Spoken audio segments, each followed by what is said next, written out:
और आज एक और बहुत अच्छा तीसरा विषय बहुत महत्वपूर्ण बात यह है कि हमारे बीच में आज हमारे बड़े ही प्रिय हमारे पिता तुल्य हमारे महंत जी आए हैं। हमसे बहुत स्नेह बहुत प्रेम करते हैं और यहाँ भी चलते आ गए। आपको व्यासपीठ से सादर अभिनंदन सादर प्रणाम, आपका स्वागत है।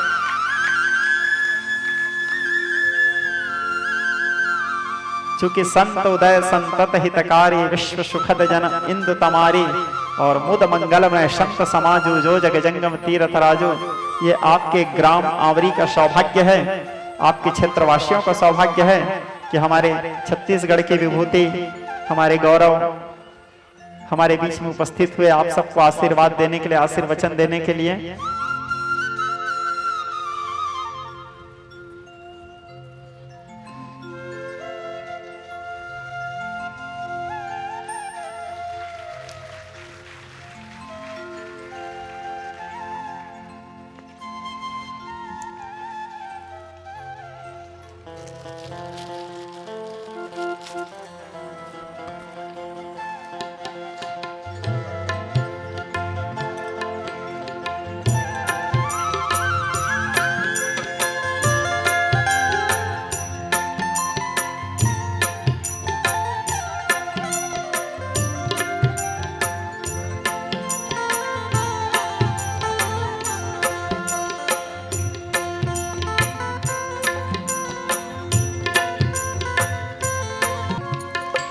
अब हमारी कथा तो आप लोग रोज सुन ही रहे हो।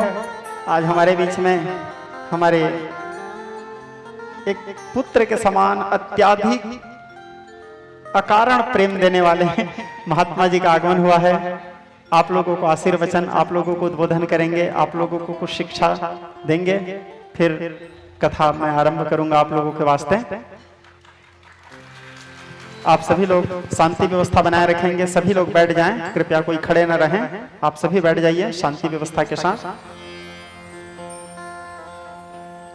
शांताकारं भुजगशयनं पद्मनाभं सुरेशं विश्वाधारं गगनसदृशं मेघवर्णं शुभांगं लक्ष्मीकान्तं कमलनयनं योगभिध्यानगम्यं वंदे विष्णु भवभयहरणं सर्वलोकैकनाथं मनोजवं मारुततुल्यवेगं जितेन्द्रियं बुद्धिमतां वरिष्ठं वातात्मजं वानरयूथमोख्यं श्रीरामदूतं शरणं प्रपद्ये। प्रेम शोलिए श्याम रामचंद्र की जय, आनंद कंद श्री कृष्णचंद्र भगवान की जय, जगन्नाथ स्वामी की जय, गांव के सभी देवी देवताओं की जय, गौ माता की जय, रानी माई मातेश्वरी की जय, श्री व्यास जी महाराज की जय। व्यासपीठ पर विराजमान परम आदरणीय परम विद्वान मानस मर्मज्ञ भागवताचार्य, हमारे छत्तीसगढ़ के गौरव आदरणीय आचार्य रामानुज श्री युवराज पांडे जी महाराज, संगीत में साथ दे रहे संगीतज्ञ बंधुजन, सभी सपत्नी की यजमान यहाँ विराजमान हैं, परीक्षित के रूप में कथा श्रवण कर रहे हैं। उपस्थित धर्मप्रिय बंधुओं, ममतामयी माताएं, शक्ति स्वरूप देवियों, छोटे छोटे बच्चों, सौभाग्य से आज कथा श्रवण करने के लिए छत्तीसगढ़ राज्य गौ सेवा आयोग के पूर्व सदस्य श्री नरेंद्र यादव जी सपत्नी कथा श्रवण के लिए अपने सहयोगी सहित हैं। आदरणीय श्री संत श्री राम शिरोमणि दास जी महाराज जो प्रयागराज से हमारे मध्य में उपस्थित हैं, श्री निर्मल दास जी वैष्णव, उपस्थित सभी बंधुजन, शांति और सुरक्षा के प्रतीक पुलिस प्रशासन के अधिकारी कर्मचारीगण, उपस्थित सभी देवियों सज्जनों, आज बहुत ही सुखद अवसर है कि बहुत ही अच्छा आवरी गांव के सभी लोगों ने एक साथ मिल करके नव सृजन आयोजन समिति के द्वारा श्रीमद् भागवत महापुराण का आयोजन किया गया है। और सबसे अच्छी बात यह है कि इस आयोजन के जो वक्ता हैं, जिनके श्री मुखारविंद से हम आप सब कथा श्रवण कर रहे हैं, वो आदरणीय आचार्य युवराज पांडे जी महाराज हैं। मैंने पहले ही कहा कि हमारे छत्तीसगढ़ के गौरव हैं। हमारे छत्तीसगढ़ में प्रतिभाओं की कोई कमी नहीं है। उन्हें मंच मिलनी चाहिए, अवसर मिलनी चाहिए, फिर प्रतिभा को निखारने में, दिखाने कहीं कोई कमी नहीं रहती है। आदरणीय युवराज पांडे जी के श्री मुखारविंद से अनेक जगह श्रीमद् भागवत महापुराण कथा श्रवण करने का, श्री राम कथा श्रवण करने का, शिव पुराण महाशिव पुराण कथा श्रवण करने का सौभाग्य प्राप्त हुआ।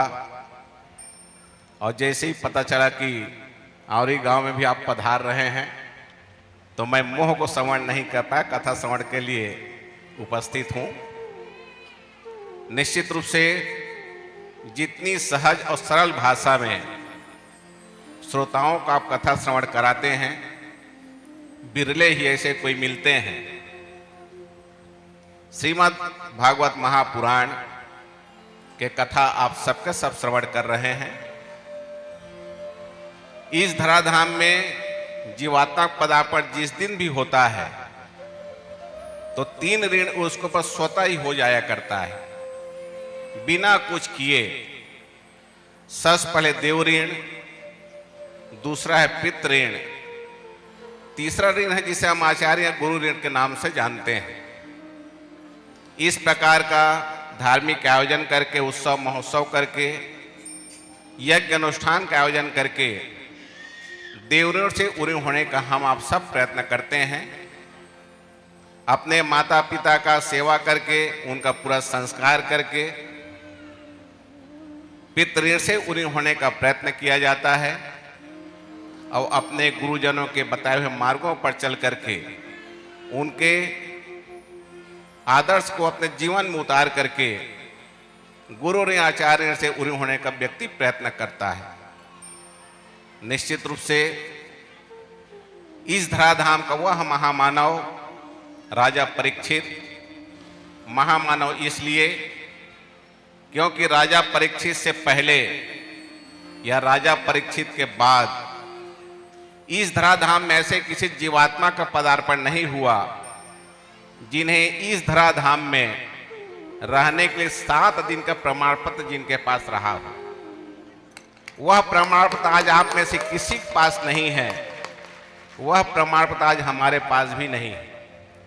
एक बार यदि हमने राम कह लिया तो फिर कभी दोबारा राम कह पाएंगे कि नहीं कह पाएंगे, इसकी कहीं कोई गारंटी नहीं। और जो श्वास हमने छोड़ दिया है फिर कभी ले पाएंगे नहीं पाएंगे, यह भी कोई तय नहीं है। लेकिन राजा परीक्षित ऐसे पुण्यात्मा जीव रहे, महाप्रतापी, कि उन्हें 7 दिन तक की यह प्रमाण पत्र था कि आज से 7वें दिन तक्षक सर्प के डसने से मृत्यु होगी, उससे पहले नहीं। लेकिन एक कहावत भी है कि व्यक्ति जो कुछ भी कर्म करता है, चाहे वो अच्छा हो या खराब हो, उसका फल उसे निश्चित रूप से प्राप्त होता है। राजा परीक्षित इतना प्रतापी राजा कि कलयुग को भी राजा परीक्षित से पूछना पड़ा कि आप बताएं जगह मैं कहां रहूं। राजा परीक्षित चाहते जगह नहीं बताते, कलयुग का पदार्पण ही नहीं होता। लेकिन समय बलवान होता है।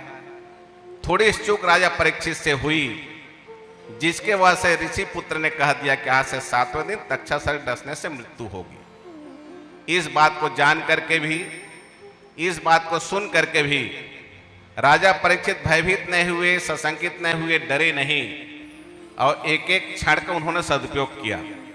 क्यों कहा भी गया है, कणे त्यागे कुतो धनम और क्षणे त्यागे कुतो विद्या।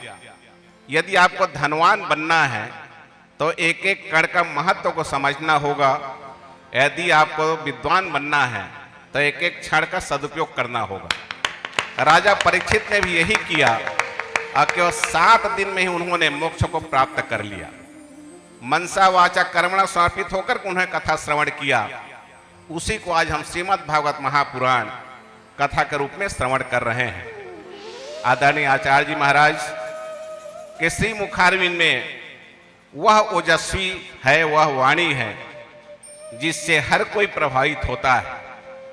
अभी जब हम लोग पंडाल में आ रहे थे तो आदरणीय आचार्य जी कह रहे थे कि कुछ लोगों में यह भ्रांतियां हैं कि आचार्य से मिलने के लिए 5100 रुपया लगता है, 51,000 रुपया लगता है। लेकिन मैं व्यक्तिगत रूप से आचार्य जी को जानता हूं कि आपको जहां भी कहीं जाना हो तो आचार्य जी अपने साथ में वाहन में बैठा के आपको ले जाते हैं, उसका पैसा भी नहीं लेते हैं।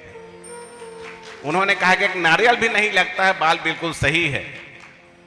और अभी इतना अच्छा रथ यात्रा का महोत्सव पूरे 7 दिन तक के आपने मनाया, उसमें मुझे उपस्थित होने का सौभाग्य प्राप्त हुआ था। हमारे छत्तीसगढ़ में सभी जगह रथ यात्रा का महोत्सव मनाया जाता है और जिस प्रकार से आपने अमली पदर में मनाया, जगन्नाथ मंदिर में, दरबार में, निश्चित रूप से जितना प्रशंसा किया जाए वह कम ही है।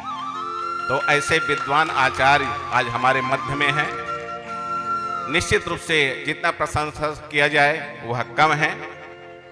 मर्यादा पुरुषोत्तम राघवेंद्र सरकार जी से, रानी माई मातेश्वरी से, आनंद कंद श्री कृष्ण भगवान जी से, जगन्नाथ स्वामी से प्रार्थना करना चाह रहा हूं कि आप स्वस्थ रहें, सानंद रहें और इसी प्रकार से केवल औरी गांव ही नहीं, केवल कांकेर जिला नहीं, हमारा छत्तीसगढ़ ही नहीं, भारतवर्ष कोने कोने में जाकर के आप भारतीय संस्कृति, सनातन धर्म का ध्वज पताका फहराते रहें और सनातन धर्म के सजग प्रहरी होकर के आप इस कार्य करते रहें। इसी कामना और इसी भावना के साथ आयोजक बंधुओं को ही मैं बहुत बहुत धन्यवाद, साधुवाद देना चाहता हूं। उन्होंने इतना अच्छा बीड़ा उठाया। मुझे आशा इन्हें पूरा विश्वास है कि आप लोगों का यह जो सार्थक प्रयास है वो निश्चित रूप सफल हुआ है और निर्विघ्न और सानंद यह कार्यक्रम अग्रसर भी है पूर्णता की ओर। तो आप सबको बहुत बहुत धन्यवाद, बहुत बहुत साधुवाद। इसी भावना के साथ कि सारा दुख दर्द आप सबसे दूर रहे, कोसों दूर रहे, धन धान्य से आप सब परिपूर्ण रहें, दुख दर्द आप सबसे कोसों दूर रहे। सर्वे भवन्तु सुखिनः, सर्वे सन्तु निरामया, सर्वे भद्राणि पश्यन्तु, मां कश्चित् दुख भाग भवेत्। प्रेम सोलिए श्यावर रामचंद्र की, आनंद कंद श्री कृष्णचंद्र भगवान की, श्रीमद् भागवत महापुराण की, रानी माई मातेश्वरी की, गौ माता की, श्री हनुमान जी महाराज की, गांव के सभी देवी देवताओं की, श्री व्यास जी महाराज की जय।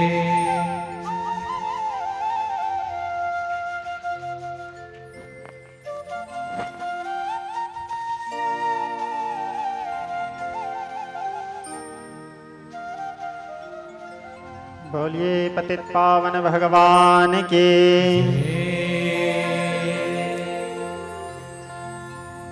महंत जी आए आप सबके बीच में, आप सबका तो सौभाग्य है ही, इस स्थान का सौभाग्य है, मेरा भी सौभाग्य है। आज धन्य मैं धन्य अति, यद्यपि शब विधिहीन, निज जन जानी राम मोहि संत समागम दीन। ये केवल और केवल मात्र जगन्नाथ जी की कृपा और करुणा है जो आज महंत जी हमारी कथा में आए, साथ में और भी संत जन आए। आप सभी लोगों को सादर प्रणाम। अब कथा बताना है आप लोगों को और साथ में सामने में समुद्र बैठे हैं, कतरे का क्या मिसाल समंदर के सामने।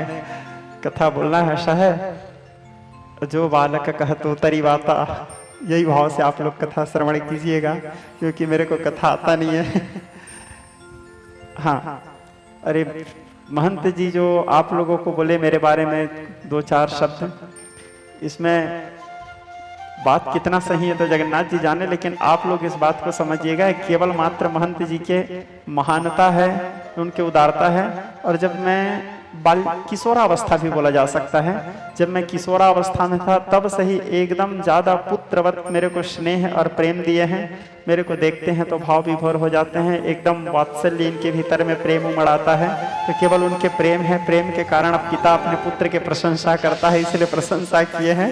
बस चलिए कथा प्रसंग की ओर बोलिए। भक्तवत्सल भगवान के